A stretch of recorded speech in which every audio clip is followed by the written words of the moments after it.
অনেকদিন পর গ্রামের বাড়িতে সব বান্ধবী মিলে একসাথে আড্ডা আর তার সাথে খিচুড়ি ডিম ভুনা সবাই একসাথে রান্না বান্না করে মজা করে সবাই মিলে তো অতীতের কথা বলা বলি করে আমরা অনেক হাসাহাসি করলাম। অতীতে যে সব কাণ্ড কারখানা করেছি ওইগুলা মনে পড়লে এখন আমাদের হাসি। হ্যালো গাইজ, আসসালামু আলাইকুম। আকি bright new vlog is it. কেমন আছো সবাই? আই হোপ সবাই ভালো আছো। তোমাদের দোয়ায় আর আল্লাহর রহমতে আমি অনেক ভালো। আমরা 3 বান্ধবী মিলে প্ল্যান করেছি যে আজকে আমরা আরেকটা বান্ধবীর বাসায় তাই একটা দোকান থেকে আমরা ডিম, মাসকলের ডাল, বড় একটা 7 আপ কিনে আমরা রওনা হয়ে যাচ্ছি সেই বান্ধবীর বাসায় যাওয়ার উদ্দেশ্যে। এখন আমরা যে বান্ধবীর বাসায় যাচ্ছি তাকে কিন্তু আমরা না জানিয়েই যাচ্ছি, কারণ তাকে আমরা সারপ্রাইজ করব এই জন্য। আর হ্যাঁ, তোমরা হয়তো বা বলতে পারো আমরা হেঁটে কেন যাচ্ছি, কারণ আমাদের বাসা আর ওদের বাসা কিন্তু বেশি দূর না, এপাড়া ওপাড়া, এই জন্য আমরা হেঁটেই চলে যাচ্ছি। এই সময় গ্রামটা দেখতে অনেক সুন্দর আর ভালো লাগে, কারণ গাছের পাতা নতুন নতুন গজায়, তো এই জন্য দেখতে এত ভালো লাগে। ফাইনালি কিন্তু আমরা বাসায় পৌঁছে গিয়েছি। আর পৌঁছাই তো আমি বোরকা মোরকা খুলে একটা স্টাইল মেরে পাশে ঘুরিয়ে আমি ভিডিওটা করা শুরু করে দিয়েছিলাম। আর তখনই আমাকে রান্নাঘরে চলে যেতে হলো। তারপর রান্নার আয়োজনটা আমরা শুরু করে দিয়েছি। যদিও আমি কোনো কাজ করিনি, আমার সব বাকি বান্ধবীরা করেছে, আমি শুধু বসে বসে ভিডিওটা রান্না করতে গিয়ে দেখি ওদের মসুর ডাল ছিল না। তখন আমরা বেরিয়ে গেলাম মসুর ডাল কেনার জন্য। আর এই যে আমার হাতে দেখতে পাচ্ছ, এই হচ্ছে মসুর ডাল। দেখো, আমরা তো ওকে না জানিয়েই এসেছি। তাছাড়া ও মাংস বের করছিল আমাদেরকে রান্না করে খাওয়ানোর জন্য, কিন্তু আমরা বলেছি যে আমরা ওর হাতের খিচুড়ি আর ডিম ভুনা। ওর হাতের খিচুড়ি আর এই ডিম ভুনাটা কি বলবো, অসাধারণ, মানে অসাধারণের থেকেও অসাধারণ। তাই রান্নার জন্য আমরা ওকে বসিয়ে দিয়েছি চুলার পার, আর বাকি কাজ কিন্তু আমার অন্য বান্ধবীরা করে দিয়েছে। প্রথমে ডিম ভুনা করে নিচ্ছে, আর এই ডিম ভুনা করার জন্য প্রথমে ডিমটাকে ভেজে তারপর মশলার মধ্যে সেই ডিমগুলো দিয়ে, এই দেখো কি বলবো, এই ডিম ভুনাটা দেখতেই যা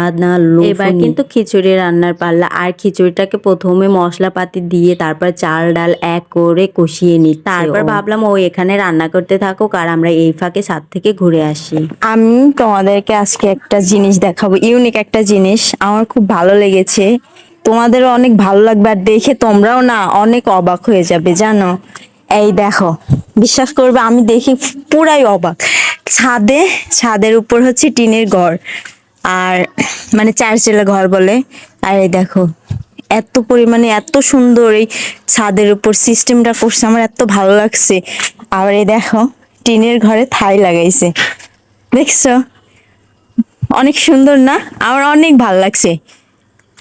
চারপাশটা দেখো, এই যে এখানে আবার দোলনা আছে, দোলনাও লাগাই দিছে। আর এই দোলনাটা দেখে আমি নিজেকে একদমই কন্ট্রোল করতে পারি নাই, তাই দোলনাতে উঠে আমি দোল খাওয়াটা শুরু করে দিয়েছি। শুধু দোলই খাইনি, এখানে বসে কিন্তু অনেকগুলো রিলস ভিডিও বানিয়েছি। আর পিক তোলা কি বলবো, পিক তুলে তো একদম ফাটিয়ে ফেলেছি। দোল খেতে খেতে তো আমার অনেক ক্ষুধা পেয়ে গিয়েছে, এদিকে পেটের মধ্যেও চোচো ডাকাটা শুরু করে দিয়েছি। আমি তো ছাদ থেকে তাড়াতাড়ি করে নেমে আসলাম, এখানে এসে দেখি তো ওর রান্নাটাই হয় নাই। তারপরে বললাম বান্ধবী আমার অনেক ক্ষুধা পাইছে, তাড়াতাড়ি আমাকে খেতে দে। ও তাড়াতাড়ি করে আমাদেরকে খেতে দেওয়ার জন্য সবকিছু বেড়ে করে নিল। এই যে আমাদের স্পেশাল খিচুড়ি, ডিম ভুনা আর তার সাথে সালাদটা দিয়ে দিয়েছে। আমার এত পরিমাণে ক্ষুধা লাগছে কি বলবো, বাড়াটাও আমার একদমই সহ্য হচ্ছে না। এগুলো পিক তোলার জন্য ব্যস্ত হয়ে গেছে। আমি বললাম এগুলো ছাড়, এখন আমার আগে তাড়াতাড়ি বেড়ে দিয়ে আমি খেতে বসবো। তারপর আমি একটা প্লেট ধরে রাখলাম আর আমাকে খিচুড়ি বেড়ে দিল, তার সাথে ডিম ভুনাটাও দিয়ে দিল। দেখো, পেটে যদি ক্ষুধা থাকে তাহলে কিন্তু দুনিয়ার কোনো কিছুই ভালো লাগে না। তাই আমি বলছি যে কোনো কথা বলবে না, আগে খাবো তারপরে কথাবার্তা বলা হবে। অনেকদিন পরে কিন্তু আমাদের এইভাবে একসাথে হওয়া, তাই আমরা খাচ্ছিলামও আবার গল্পটাও শুরু করে দিয়েছিলাম। গল্পটা ঠিকই করছিলাম, আর যার যার ডিম শেষে কিন্তু লুকিয়ে লুকিয়ে রাখছিলাম, কারণ কে কোথা থেকে থাবা মেরে দেয় বলা যায়। আগে তো আমরা খাওয়ার সময় কারাকারি করে খেতাম, এই জন্যই তো আমরা লুকিয়ে লুকিয়ে রাখছিলাম যে